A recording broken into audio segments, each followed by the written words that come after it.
साल 1937 भारत के बाजार में एक नया नाम आता है, डालडा वनस्पति घी। अगले 60 साल तक हर रसोई, हर घर और हर थाली में राज करता है। यह गरीब का घी बनता है, भरोसे का नाम बनता है। लेकिन फिर एक दिन ऐसा आता है जब लोग उसी डालडा से नफरत करने लगते हैं जिसे कभी सिर आंखों पर बिठाया था, और कुछ ही सालों में इसका पूरा एम्पायर खत्म हो जाता है। इस कहानी की शुरुआत होती है एक आदमी से, हुसैन डाडा। वह भारत में हॉलैंड से वनस्पति घी लाते थे। उस समय देसी घी बहुत महंगा था और आम लोगों की पहुंच से बाहर था, लेकिन स्वाद और खुशबू के साथ एक सस्ता विकल्प चाहिए था। फिर आते हैं लीवर ब्रदर्स, जो हुसैन दादा के साथ मिलकर 1937 में एक नया ब्रांड बनाते हैं। डाडा में अपना एल जोड़कर नाम रखा जाता है डालडा। इसके बाद शुरू होता है भारत का पहला बड़ा मार्केटिंग अभियान।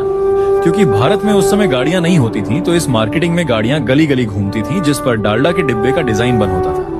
मुफ्त सैंपल बांटा गया और धीरे धीरे लोगों की पसंद डालडा बन गया और हर घर का हिस्सा बन जाता है। 1950 से 1980 के बीच डालडा का मतलब ही वनस्पति घी हो जाता है।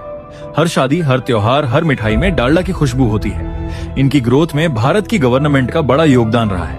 जब भारत की गवर्नमेंट ने देखा कि ये डालडा भारत के हर घर में इस्तेमाल हो रहा है, जिसके बाद डालडा राशन की दुकानों पर बिकने लगा।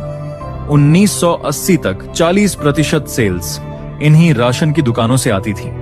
इन्होंने हर साल लाखों टन वनस्पति बेची और 1980 तक डालडा अपने सक्सेस की पीक तक पहुंच गया। लेकिन अब सब कुछ बिखरने वाला था। 1990 के बाद लोग स्वास्थ्य के प्रति जागरूक होने लगे। डालडा पर आरोप लगने लगे कि इसमें पशु वसा है, ये सेहत के लिए नुकसानदायक है। जिस भरोसे पर यह ब्रांड खड़ा था, वह भरोसा टूटने लगा। नए ब्रांड बाजार में आ गए, सफोला, रिफाइंड ऑनियल, और धीरे धीरे डालडा अपना सिंहासन खो देता है। 2003 में हिंदुस्तान यूनिलीवर इस ब्रांड को बेच देता है। एक जमाने का बादशाह सिर्फ एक याद बनकर रह जाता है।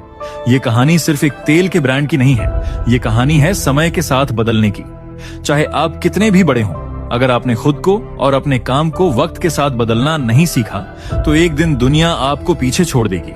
डालडा गिरा क्योंकि वह बदला नहीं। जिंदगी में वही टिकता है जो बदलना जानता है।